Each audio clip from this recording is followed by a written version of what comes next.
नमस्कार। Programme 8 PM में एक बार फिर आपका स्वागत है और मैं हूं दर्शपाल गुप्ता। कुपवाड़ा में जो आतंकी हमला हुआ था, जिसे हमारे बहादुर सैनिकों ने विफल कर दिया, वो बिल्कुल उसी तरह था जिस तरह 2013 में पुंछ में हमला किया था। आपको याद होगा इसका, जिसे वैट जो है बॉर्डर एक्शन टीम ने, जिसका जो घिनौना चेहरा सबके सामने आया था, उन्होंने अंजाम दिया था। और ये पाकिस्तान ने आतंकियों की मदद के लिए वैट को तैयार किया गया है।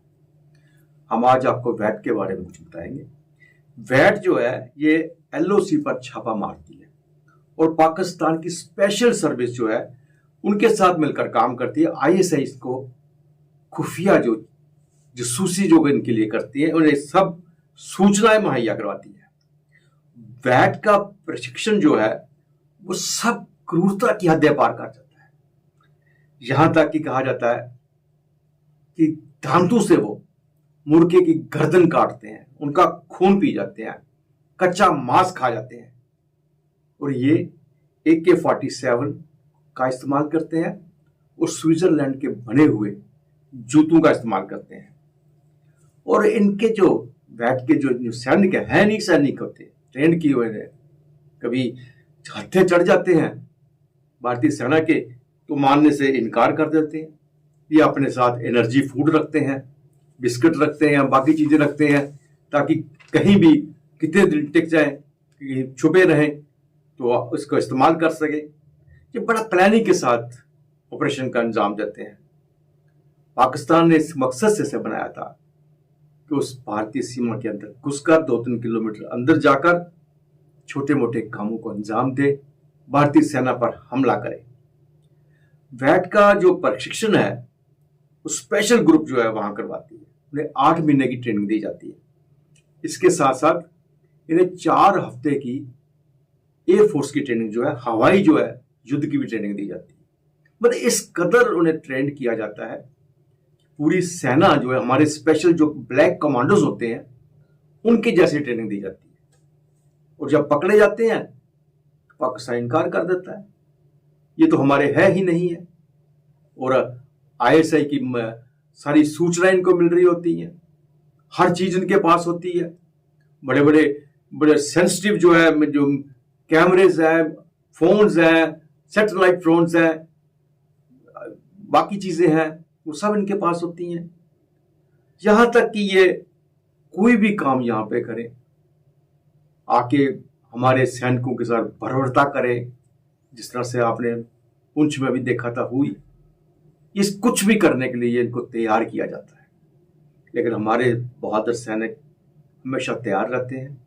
जिस तरह से कुपवाड़ा में उन्होंने विफल कर दिया, आने वाले दिनों में हालांकि पाकिस्तान की कोशिश है कि इन वैट को भारत की सीमा के अंदर धकेल कर आतंकियों की मदद की जाए और सेना पे हमले करवाए जाए।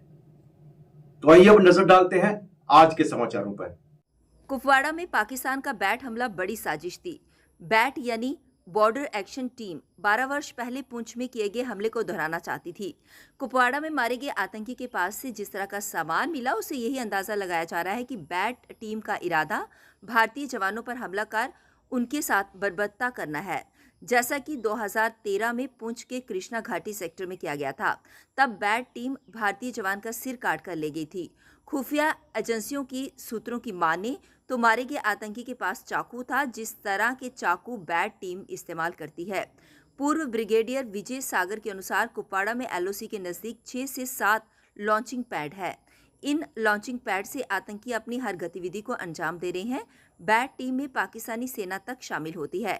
यह एलओसी के नजदीक से ऑपरेट करती है और इन लॉन्चिंग पैड की भारतीय खुफिया एजेंसियों को सटीक जानकारी है। अब समय आ गया है कि भारतीय सेना को बालाकोट में पहले की तरह सर्जिकल स्ट्राइक करनी चाहिए। इससे पहले कि वहां से आतंकी आकर कुछ करें, वहीं घुसकर आतंकियों को सफाया कर देना चाहिए। केंद्र सरकार को चाहिए कि सीमा पार चल रही गतिविधियों को रोका जाए, क्योंकि पहले से ही जम्मू संभाग में 60 से 70 आतंकी घुसे हुए हैं। एक तरफ सेना को जम्मू में लड़ना पड़ रहा है, तो दूसरी तरफ आतंकी सीमा से लगातार घुसपैठ कर रहे हैं। नमस्कार। पिछले कुछ दिनों से जो आप जम्मू रीजन में अटैक्स का आप सर्ज देख रहे हैं और इसी तरह की अगर आप देखें कोशिश की जा रही हैं कुपवाड़ा ज़िला में कश्मीर वैली के, वहाँ भी हालात बिगाड़ने की कोशिश की जा रही है। इसके पीछे आदिल रहमानी जो GOC SSG commandos Pakistan army का है, वो इसके पीछे सारा डायरेक्ट कर रहा है, ऑर्गेनाइज़ कर रहा है। इसमें इस 600 एसएसजी कमांडोज़ एयर मार्क इस काम के लिए किए गए, जिसमें से काफ़ी अंदर आ चुके हैं और कुछ अंदर आने की कोशिश कर रहे हैं। ये मुझे लगता है एक्ट ऑफ वॉर है और इसमें इनकी कोशिश है 16 कोर और 15 कोर को पूरी तरह इन्वॉल्व करना, उसको एंगेज करना इस जंग में। इनका एक शाहिद सलीम लेफ्टिनेंट कर्नल है जो रिपोर्ट्स के मुताबिक अंदर आ चुका है और वो ये सारे ऑपरेशन डायरेक्ट कर रहा है। इन्होंने लोकल नेटवर्क जो जिहादी नेटवर्क है, लोकल स्लीपर सेल्स, उनको एक्टिवेट किया है और इन्होंने 2 बटालियन और एसएसजी की इसके लिए रेडी रखी हैं पाकिस्तान में। तो मुझे लगता है ये कोवर्ट वॉर है पाकिस्तान ने जो लॉन्च की है और भारत अकॉर्डिंगली इसको डील करे और इस का हमारा रिस्पांस कोवर्ट वॉर को डिफीट करने का होना चाहिए। धन्यवाद। लद्दाख के भाजपा नेताओं के प्रतिनिधि मंडल ने केंद्रीय गृह मंत्री अमित शाह से मुलाकात की। इस दौरान उन्होंने केंद्र शासित प्रदेश लद्दाख के विभिन्न मुद्दों पर गृह मंत्री के साथ चर्चा की। भाजपा लद्दाख प्रदेश अध्यक्ष फुंगचुक स्टेंजिन के नेतृत्व में प्रतिनिधि मंडल ने शाह से मिला। इसमें LAHDC लेह के अध्यक्ष एडवोकेट ताशी ग्यालसन, लद्दाख के पूर्व सांसद जामयांग तेनसिंग नामग्याल, भाजपा जिला अध्यक्ष जांस्कर स्टेंजिन लकपा, भाजपा जिला अध्यक्ष नुब्रा स्टेंजिन डेलिक और भाजपा जिला अध्यक्ष कारगिल मोहम्मद अली चंदन शामिल रहे। प्रतिनिधिमंडल ने लद्दाख से संबंधित विभिन्न मांगें उठाई, जिसमें लद्दाख के लिए सुरक्षा, आरक्षण के माध्यम से रोजगार के अवसरों को संबोधित करना और लद्दाख के राजपत्रित पदों के लिए रिक्तियों की शीघ्र अधिसूचना, LAHDC को मजबूत करना, नए जिलों का निर्माण, भारतीय संविधान की 8वीं अनुसूची में भोटी भाषा को शामिल करना, लद्दाख स्काउट्स की नई बटालियन का गठन, लद्दाख की वन्यजीव सीमाओं का युक्तिकरण, विशेष रूप से सरचू, शिंकुंडला और जोजिला में अंतर्राज्यीय सीमा मुद्दों का समाधान, कारगिल और नुब्रा में नागरिक यात्रियों के लिए हवाई सेवाओं से संबंधित मुद्दे और लद्दाख के निरंतर विकास से संबंधित विभिन्न अन्य मामले शामिल हैं। केंद्रीय गृह मंत्री ने लद्दाख के प्रतिनिधिमंडल द्वारा उठाए गए मुद्दों को ध्यान से सुना और लद्दाख से संबंधित मुद्दों के समाधान के लिए जरूरी कार्यवाही करने के केंद्र सरकार की प्रतिबद्धता पर जोर दिया। बिजली कटौती से फिलहाल राहत के आसार नजर नहीं आ रहे हैं।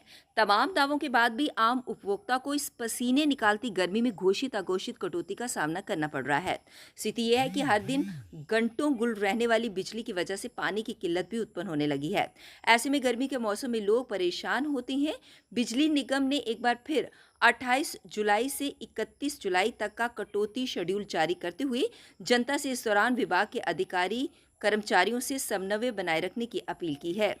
Chief engineer JPDCL Manhar Gupta ने सूचित किया कि जिला जम्मू व सांबा के रंगूर, रामगढ़, स्वांखा, विश्ना, नंदपुर, सलेड, सुहागपुर, सियोड़ा, रामगढ़, अरनी और आसपास के क्षेत्रों में 28 जुलाई को सुबह 7 बजे से दोपहर 12 बजे तक बिजली नहीं आएगी, जबकि इसी दिन सरोर, जख, जोगपुर, रायका, इंडस्ट्री, पटली और आसपास के क्षेत्रों में सुबह 6 बजे से दोपहर 12 बजे तक बिजली आपूर्ति प्रभावित रहेगी।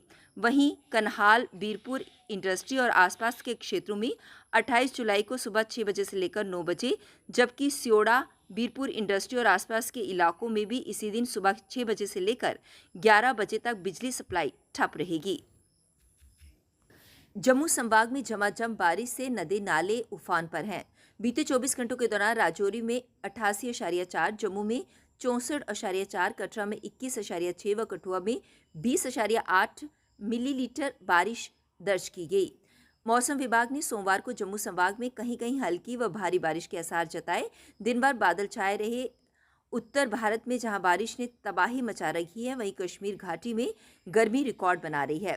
रविवार को कुलगाम और काजीकुंड और अनंतनाग के कोकरनाग में गर्मी के सारे कीर्तिमान तोड़ दिए। काजीकुंड में अधिकतम तापमान 35.6 व कोकरनाग में अधिकतम तापमान 34.1 डिग्री सेल्सियस दर्ज किया गया, जो अब सर्वाधिक गर्मी का रिकॉर्ड है। इस बीच श्रीनगर में दिन का तापमान 36.2 डिग्री सेल्सियस दर्ज किया गया। ये पिछले 78 सालों में चौथा सबसे गर्म दिन रहा। मौसम विभाग के अनुसार काजीकुंड में इससे पहले 11 जुलाई 1988 को अधिकतम तापमान 34.5 डिग्री सेल्सियस दर्ज किया गया था। इसी तरह कोकरनाग में इसी माह 3 जुलाई को 33.3 डिग्री सेल्सियस तापमान दर्ज किया गया। इससे पहले 8 जुलाई 1993 को 33 डिग्री सेल्सियस तापमान दर्ज किया गया। श्रीनगर में इससे पहले 10 जुलाई 1946 को 38.3 डिग्री तापमान दर्ज किया गया था। इसके बाद 9 जुलाई 1999 को 37, तीसरा सबसे अधिक जुलाई 1997 में 36.6 डिग्री सर्वाधिक तापमान दर्ज किया गया था। उधमपुर रठियान क्षेत्र के स्थानीय दुकानदारों द्वारा नेशनल हाईवे अथॉरिटी के खिलाफ सफाई व्यवस्था को लेकर प्रदर्शन किया गया। प्रदर्शनकारियों ने जानकारी देते हुए बताया कि इस क्षेत्र में हाईवे अथॉरिटी द्वारा एक पानी की निकासी के लिए पुलिया बनाई गई थी, परंतु जब से पुलिया बनी है तब से यहाँ गंदगी के ढेर लगे हुए हैं और पानी इकट्ठा रहता है, जिस वजह से यहाँ बदबू पैदा होती है। साथ ही साथ मच्छर मक्खियाँ भी पनप रही हैं, जिससे यहाँ स्थानीय दुकानदारों को काफ़ी परेशानी आ रही है। उन्होंने मांग करते हुए कहा कि जल्द से जल्द इस पुलिया की साफ सफाई की जाए ताकि लोगों को इस गंदगी से राहत मिल सके। यहाँ पे सर राजा मार्बल के साथ ही सर एक पुली है। यहाँ पे सर इतना गंद रहता है सर, हर वक्त ये गंद इतना है कि इसकी बदबू ही बहुत है यहाँ पे।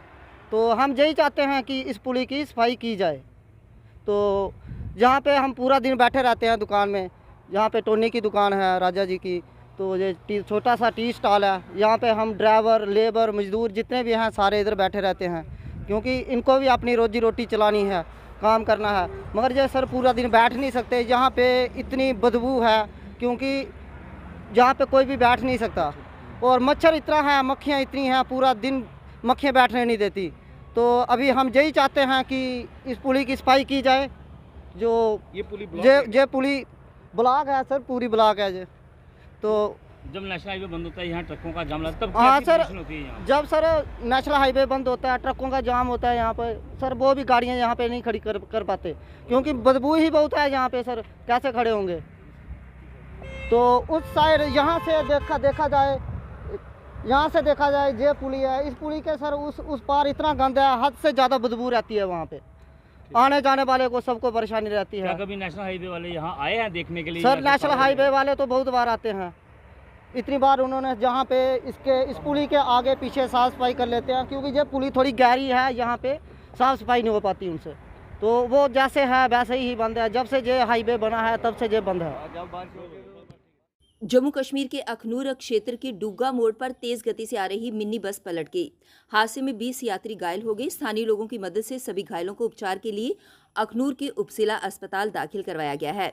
इनमें से 10 लोगों को डॉक्टर ने गवर्नमेंट मेडिकल कॉलेज जम्मू में रेफर कर दिया है। नारदनी के स्थानीय लोगों ने सड़क जाम कर पुलिस पर उनके बेटे को जान से मारने का आरोप लगाते हुए जोरदार प्रदर्शन किया।